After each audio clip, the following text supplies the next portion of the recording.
Putain, mais qu'est-ce qu'on est bien là, mais carrément posé. Putain, avec ce soleil, ça donne moitié envie de faire une vidéo là, non? Non, je pense que je vais prendre des petites vacances, j'ai pas du tout d'idée de tournage, donc... Bah, tu l'as pas fait le truc qui t'avait fait peur et tout, avec l'Atlantide? Le truc qui m'a fait peur, mais si. Bah si, j'ai fait sur les Teletubbies. Ah mais non, je parlais pas de Teletubbies moi. Mais, mec, mais quand t'étais là, regarde et tout, il y avait un Teletubbies sur l'Atlantide. Oui, mais moi je parlais pas ça, je parlais de à côté de l'Atlantide. Oh putain, à côté de l'Atlantide? Mais oui. Bon, on va voir, parce que... Mais regarde. L'Atlantide est là, mec. Hein. À côté, il y a juste de la flotte. Mais regarde. Mais je fais quoi? 5 théories sur la flotte? Mais regarde. Non, mec, me refais pas ça. Mais je te dis de regarder. Non, mec, y a rien, là. Cette fois, non, y a rien. Mais regarde de bon côté, au moins. Regarde là. Ah.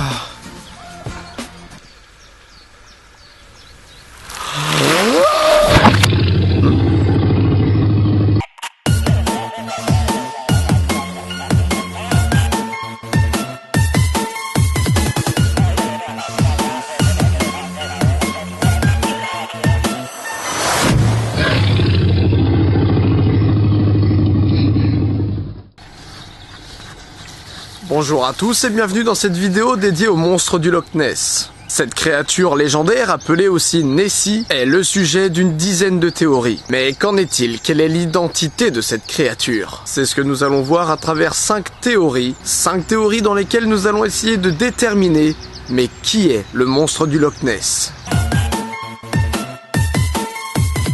Et si Nessie était un éléphant? Malgré le fait qu'il n'y ait pas d'éléphant sauvage en Écosse, l'éléphant reste un très bon candidat. En effet, il se peut bien que le monstre du Loch Ness soit un éléphant, et ce depuis le début. Toi, jeune personne qui gueule derrière ton écran, oui, les éléphants se trouvent en Afrique. Mais dans les années 1930, la région où se trouve le lac du Loch Ness était parsemée de cirques. Qui dit cirque, bah qui dit éléphant. Et qui dit éléphant, bah dit animaux à laver. Animaux à laver, il faut de l'eau, et il faut beaucoup d'eau. En sachant que les éléphants trempent entièrement leur corps dans l'eau. Il se pourrait bien que la légende du Loch Ness parte de là. En effet, le Loch Ness, qui est souvent décrit comme un serpent géant ou une bête aquatique avec plusieurs bosses sur le dos, pourrait très bien être un éléphant comme le montrent ces diverses illustrations. Ces cirques faisaient un énorme succès en Écosse, et il est fort possible que quelqu'un ait aperçu un éléphant en train de nager dans l'eau. Mais en 1930, on ne connaît pas tous les éléphants, et les personnes ont très bien cru voir une créature aquatique et inconnue. D'ailleurs, beaucoup pensent que Bertram Mills, un important directeur de cirque, est à l'origine de tout le mythe du monstre du Loch Ness. En effet, dans les années 1930, c'est justement là où arrivent les premiers témoignages du Loch Ness. C'est à partir de là que s'enchaîneront des milliers de témoignages jusqu'à aujourd'hui.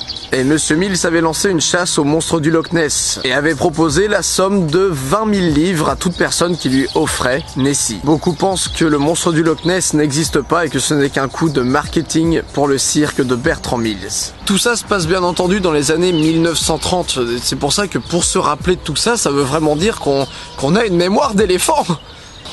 Théorie numéro 2. Outre le fait que le Loch Ness pouvait être juste un coup de marketing avec des éléphants et le patron d'un cirque, il se peut que des personnes aient confondu tout simplement des animaux. En effet, on peut se dire que selon les conditions de la journée, que ce soit météorologique ou rien que l'humeur de la personne, eh bien ça aurait carrément influé sa manière de voir les choses. Des animaux naturels à la place du monstre du Loch Ness, c'est fort possible. Et pour cela, il y a 5 candidats. Le premier candidat est tout simplement le phoque. En effet, le lac du Loch Ness est ouvert à la mer. Et bon, ça arrive pas tous les jours, mais ça arrive qu'il y ait des phoques qui s'aventurent dans les rivières, dans les fleuves, dans les lacs. Bon bah justement parce que ça n'arrive pas tous les jours, des personnes voyant une créature dans l'eau, une créature justement qu'ils ne voient pas quotidiennement, ça a pu aider au développement de l'idée qu'il y a un monstre dans le lac. Le deuxième candidat est tout simplement l'anguille. Une anguille très longue, une anguille géante. Et vu la population d'anguilles dans le lac, il ne serait pas surprenant qu'il y ait des spécimens assez longs. Le lac en lui-même, si vous êtes une anguille, est un très bon endroit pour vivre.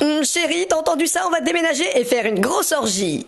Mais bon, de là à confondre une anguille avec un monstre géant, on voit bien qu'il y a anguille sous roche. Le troisième candidat est l'esturgeon. L'esturgeon est un poisson gigantesque, et de plus un poisson immortel entre guillemets. En effet, il peut vivre plus d'une centaine d'années, et puisque tous les témoignages du Loch Ness remontent à 1930, il se pourrait qu'il s'agisse du même esturgeon que depuis 1930. D'ailleurs, parmi toutes les vidéos et toutes les photos du monstre du Loch Ness, déjà faut dire qu'il y a au moins 90% de montage, et le reste, faut le dire, ce sont sûrement des animaux. Le quatrième candidat est un ver. Là, ça devient un peu dégueulasse. Des polychètes géants qui vivent dans le lac et qui vivent surtout dans la vase. Certains vers peuvent atteindre une longueur très longue. Mais bon, là, c'est comme pour l'anguille, hein. On peut dire qu'il y a ver sous roche.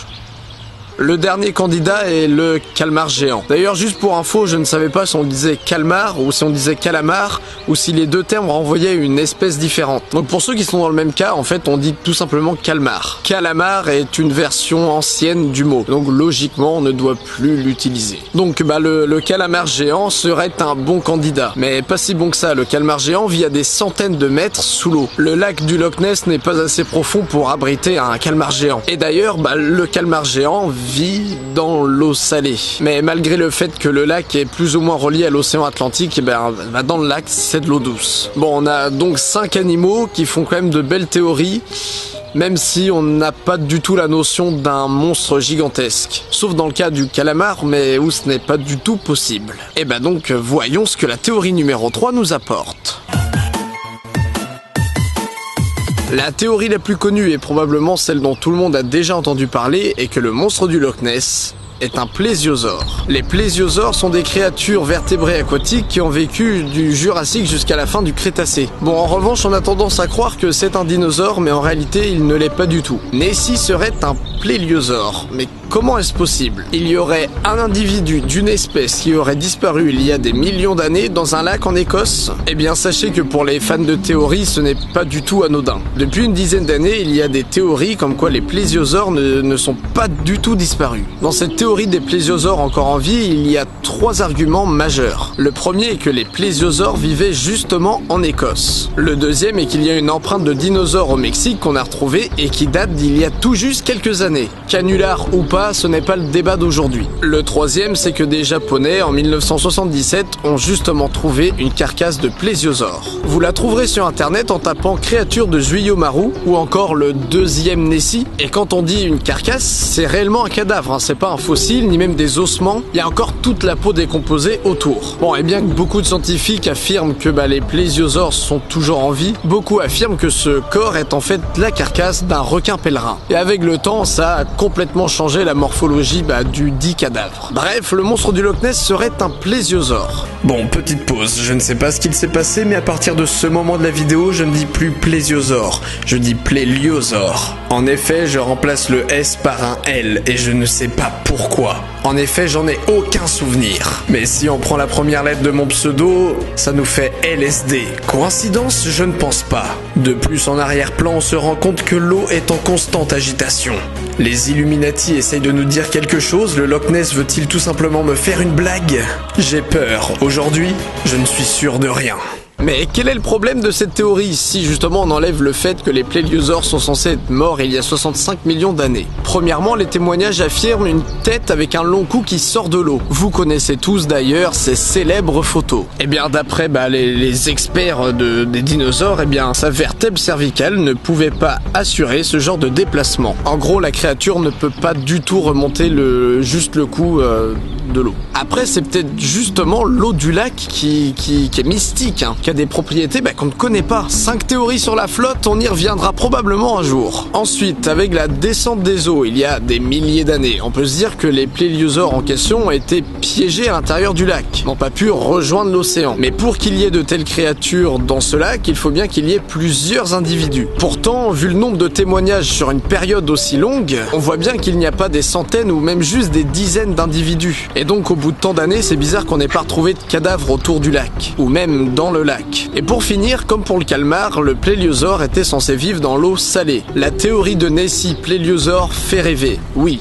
mais elle n'est pas du tout objective. La théorie numéro 4 va sûrement répondre à beaucoup de questions, bien qu'elle aille un peu trop loin.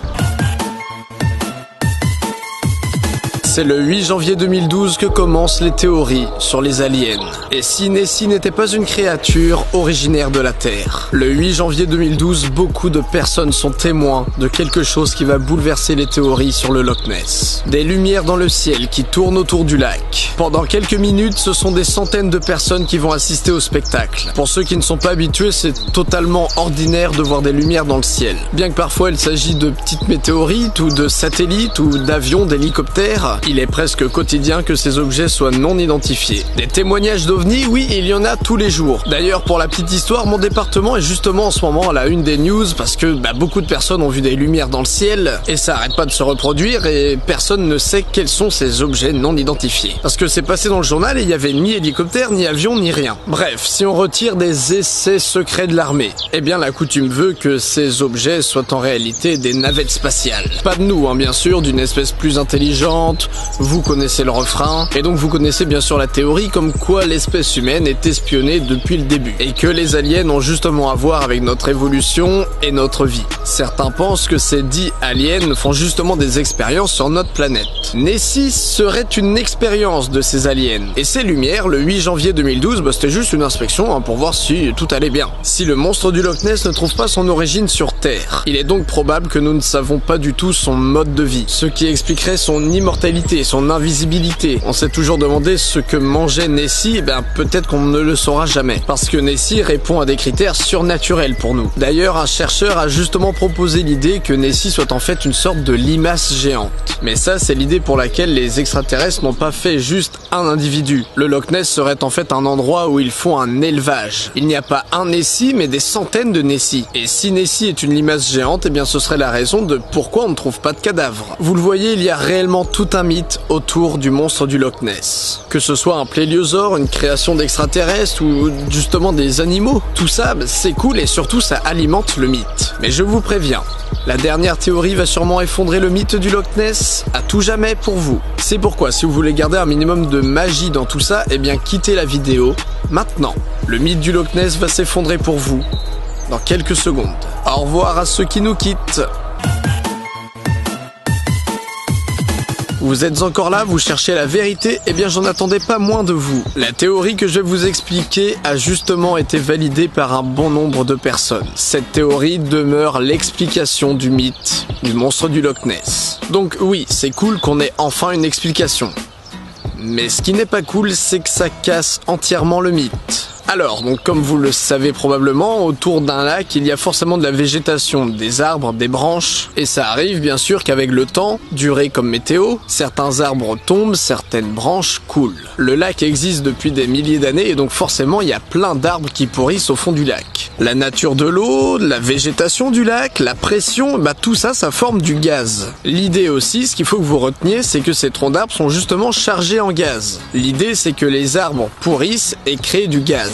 Tout le gaz qui s'accumule va s'emprisonner dans le tronc. Sauf que bien sûr, à un moment, tout le gaz, ça a envie d'exploser. Et donc, le gaz se libère et le tronc d'arbre revient à la surface. Une fois l'arbre à la vue de tous, tout le gaz s'est échappé et il va donc se re-remplir d'eau et recouler. Et ça, à l'infini. Ce qu'il faut se dire, c'est que quand tout le gaz s'échappe, ça fait des bulles.